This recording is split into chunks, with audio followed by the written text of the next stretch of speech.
अगर तुम्हें कभी मौका मिले अपना एक विश पूरा करने का तो तुम क्या मांगना पसंद करोगे? घर, गाड़ी, बहुत ज़्यादा पैसा, एक अच्छी सी बॉडी, पावर, यही सब ना? अगर मैं भी होता तो इन सभी में से कुछ, या फिर मेरा चैनल मोनेटाइज हो जाए ऐसा मांगता। अगर मैं ऐसा कहूँ कि एक बंदा है जो मांगता है कि मुझे सिंगल नहीं रहना है, ये हिंदी में डब्ड का है और इंग्लिश में वर्जिन नहीं रहना है, वो भी ये विश जिन से मांग रहा था।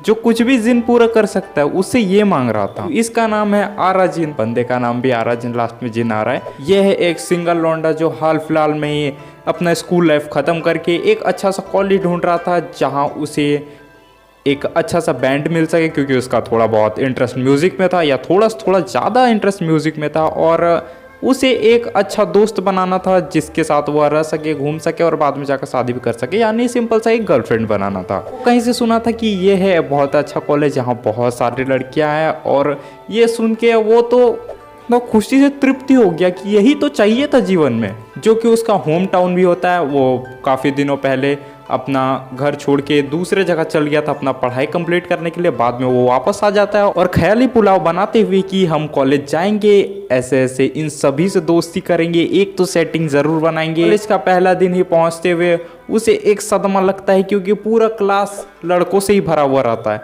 और सब लड़कियां अजीब ड्रेस पहने हुए, अजीब से हेयर, मतलब पूरे अजीब ही दिख रहे थे। और उन लोगों ने इसे जाते ही घेर लिया। ये जो चाहता था बस वही सोच रहा था कि अब क्या सोच के आए थे, क्या मिल रहा है यहाँ पे, क्या हो रहा है। लेकिन क्लासरूम के एंड में जब वो देखता है तब उसे एक सुंदर सी लड़की, उतना भी सुंदर नहीं, लेकिन अगर क्लास में एक ही हो तो सुंदर तो लगना ही है, उसे उम्मीद की किरण दिखती है और वो इन सभी को साइड करके फटाक से वहां पहुंच जाता है और उसे बातचीत करने लगता है। वो भी इसमें थोड़ा इंटरेस्ट लेने लगती है और उससे भी बात करती है। आरा जिन के मन में भी लड्डू फूटता है कि थोड़ा बहुत तो बात बन रहा है। और इसी के बीच में हमें पता चलता है कि ये कोई आम स्कूल नहीं है, यहाँ पे लफड़े दंगे होते रहते हैं, क्योंकि यहाँ पे है दो ग्रुप जो अपने आप को सुपीरियर साबित करने के लिए आपस में लड़ते रहते हैं। जिस तरह की टोक्यो रिवेंजर्स में तुम देख सकते हो कि ग्रुप होता है अलग अलग तरह का, तो इसमें भी है ग्रुप। एक सिग्मा है और एक का नाम नहीं पता, क्योंकि सिग्मा हमको इसलिए याद है क्योंकि आरा जिन उसी ग्रुप में जाता है। कैसे जाता है ये भी थोड़ा इंटरेस्टिंग स्टोरी है। सब खत्म होता है, साथ ही क्लास भी खत्म हो जाता है, तो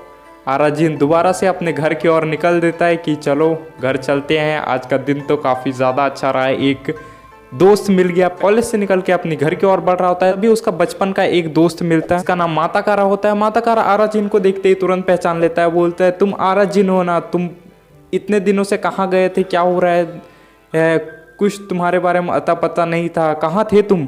तो आरा जिन उस पर ध्यान नहीं देता है और बस उसकी बातों को अनसुना करके आगे चला जाता है। लेकिन आरा जिन का दोस्त उसे इसी तरह जान नहीं देता है, थोड़ा बहुत बातचीत करने की कोशिश करता है, लेकिन आरा जिन ऊपर मन से बात करता है, फिर चल देता है। अगला दिन फिर सेम स्टोरी, आरा जिन आता है, दोबारा से उस लड़की से बातचीत करता है, काफ़ी ज़्यादा बात थोड़ा बहुत बनने लगता है। इसी बीच में आरा जिन का दोस्त दोबारा से आ जाता है, जो कि उसका बचपन का दोस्त रहता है, और वो ऑफर करता है उसे अपने ग्रुप में आने के लिए। जैसा कि हम तुम्हें पहले बताए थे, कॉलेज में दो ग्रुप रहता था जो आपस में फाइट करते थे अपने आप को सुप्रीम साबित करने में, तो उसमें से आरा जिन का एक दोस्त रहता है, वो लीडर रहता है एक ग्रुप का। आरा जिन को ऑफर करता है कि मेरे ग्रुप में आ जाओ, बहुत ज़्यादा ताकतवर ग्रुप है, तुम सेफ रहोगे, यहाँ पे ये सब आम बात है कि तुम्हें ग्रुप में शामिल होना ही पड़ेगा।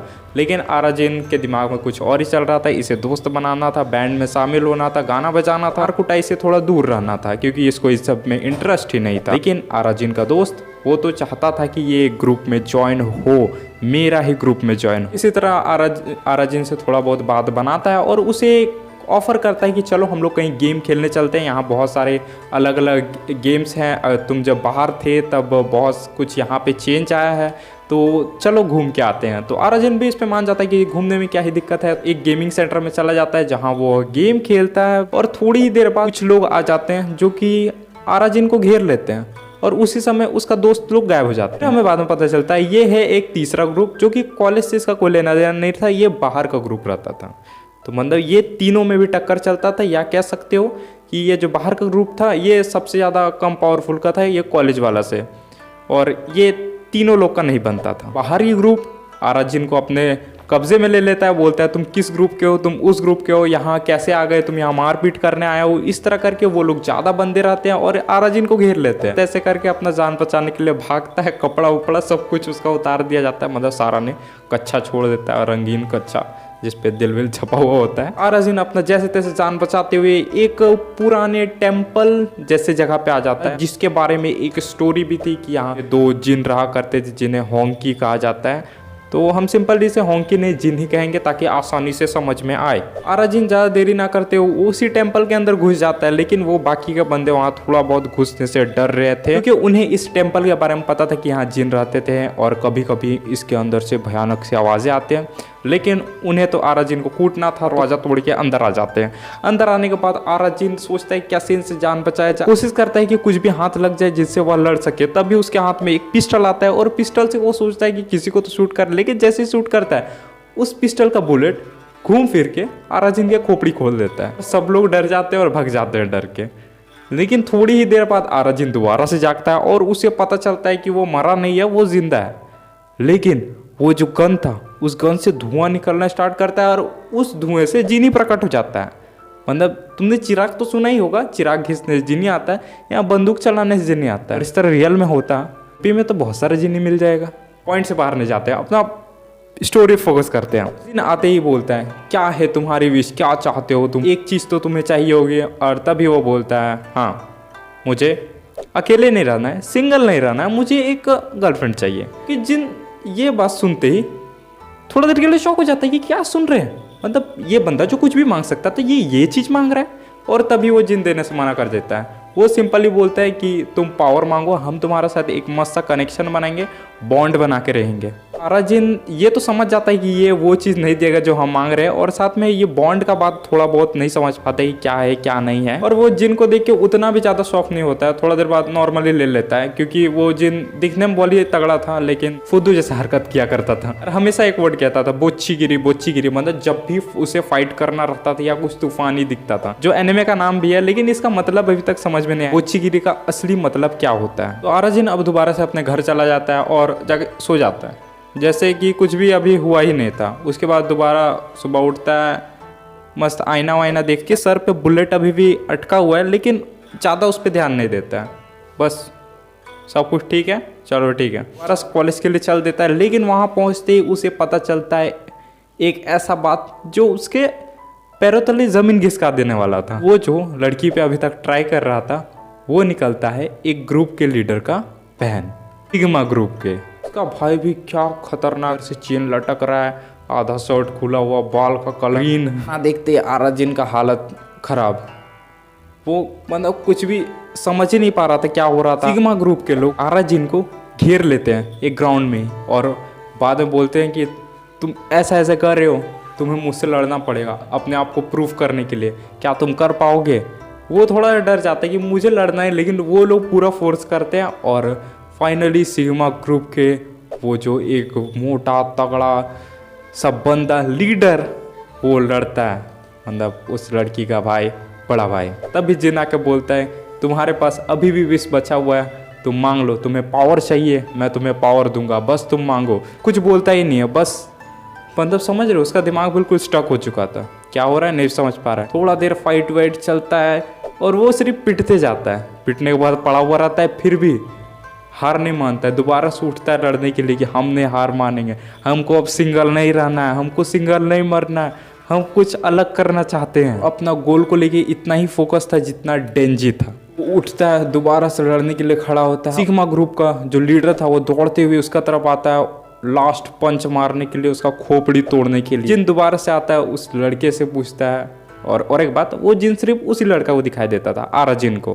क्योंकि उसी ने उसे बाहर निकाला था। जिन दोबारा से पूछता है क्या तुम अब पावर मांगना चाहते हो, अपना विश को लेना चाहते हो। इस टाइम पे आराजिन मान जाता है कि चलो हम अपना विश को पूरा करते हैं। तो जिन दोबारा से जोर से बोलता है क्या है तुम्हारी विश, क्या तुम्हें पावर चाहिए। तो वो लड़का बोलता है नहीं, मुझे सिंगल नहीं रहना है। और वो जिनके दिमाग में पता नहीं क्या चलता है, वो बोलता है ठीक है ये लो तुम्हें पावर। तभी और जिन के अंदर एक होंकी जितना पावर आता है, होंकी मतलब जिन जितना, और वो सिग्मा ग्रुप के लीडर को ये एक मुक्का मारता है और वो सिग्मा ग्रुप का लीडर इतना दूर फेंकाता है कि क्या ही कहना। उसके पेट पे मुक्का का छाप भी हो जाता है। तभी जिन चिल्लाता है बोच्ची गिरी, और उसके बाद रियलाइज करता है हम जो बोले थे ये तो मांगा ही नहीं, पावर बोले थे, ये अभी वो बोल रहा है हमको सिंगल नहीं रहना, यानी विश अभी तक पूरा ही नहीं हुआ इसका। ऐसा होता है कि तुम एक ही चीज़ को बहुत बार सोच रहे होते हो और कोई कुछ और भी बोले तो तुम्हें वही सुनाई देता है।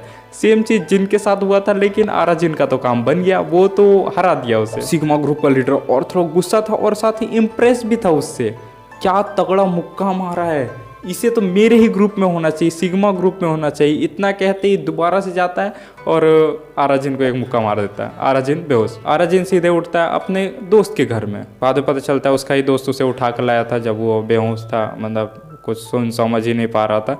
तब वो उठा के अपने घर लेता है। उसके बाद आराजिन से थोड़ा देर बातचीत किया कि तुम कहाँ गायब हो गए थे, इतने दिन तुम कहाँ थे, तुम्हें याद है तुमने मुझे एक स्टोन दिया था हमारी दोस्ती के बॉन्डिंग को और ज़्यादा मजबूत बनाने के लिए। और काफ़ी सारा बातचीत हुआ। आराजिन उससे ज़्यादा बातचीत नहीं किया और साथ ही बोला हमको वो सब पुराना चीज़ याद नहीं क्या क्या हुआ था, और वो बस दोबारा से घर आ गया अपना। और इस बार जब वो कॉलेज पहुंचता है और अपने क्लास जाता है तो वो अकेले नहीं होती है, उसके साथ उसका बड़ा भाई भी होता है। और उसे देख के थोड़ा सा आराजिन डर जाता है कि अब क्या होगा, अब क्या हमको दोबारा से इससे लड़ना पड़ेगा, ऐसा नहीं हो सकता। तब तो जिन गलती से हमको पावर दे भी दिया था, हम जीत भी गए थे, लेकिन इस बार तो कुछ भी नहीं कर सकते हम। तभी हमें पता चलता है कि वो जो उसका बड़ा भाई था वो उसे अपने ग्रुप में लेना चाहता था, आराजिन को सिग्मा ग्रुप में लेना चाहता था। ग्रुप में आने के लिए बस इसलिए मान जाता है, समझो माना भी नहीं था, सिर्फ उस लड़की की तरफ देख रहा था कि क्या है, क्या करना चाहता है, मतलब उसी का तरफ ही देख रहा था बस। तो वो बस समझो कि थोड़ा बहुत माथा हिलाया होगा कि आ जाओ, तो ये मान गया आने के लिए। तो कितना कोई क्या ही कर सकता है, जिसे मार पिटाई से कुछ लेना देना भी नहीं था, वो सिग्मा ग्रुप में आ गया। और थोड़ी देर बाद उसका दोस्त आता है, बोलता है तुम्हें तो मैंने कहा था कि मेरे ग्रुप में आ जाओ, लेकिन वो छोड़ के तुम सिग्मा ग्रुप में चले गए। और दुखी होकर बस वहाँ से चल देता है। अभी भी आराजिन को ये सबसे कुछ लेना देना नहीं था। आराजिन का मेन गोल के ऊपर ही ध्यान था, बिल्कुल डेंजी की तरह समझ लो। डेंजी का ये तो भाई निकला। आराजिन उन सब चीज़ों में घुस चुका था जिसकी उसे ज़रूरत ही नहीं थी, मार कुटाई में जिसमें उसे इंटरेस्ट ही नहीं था। सिंगल नहीं रहना था, इस वजह से वो मार कुटाई में जुड़ चुका था।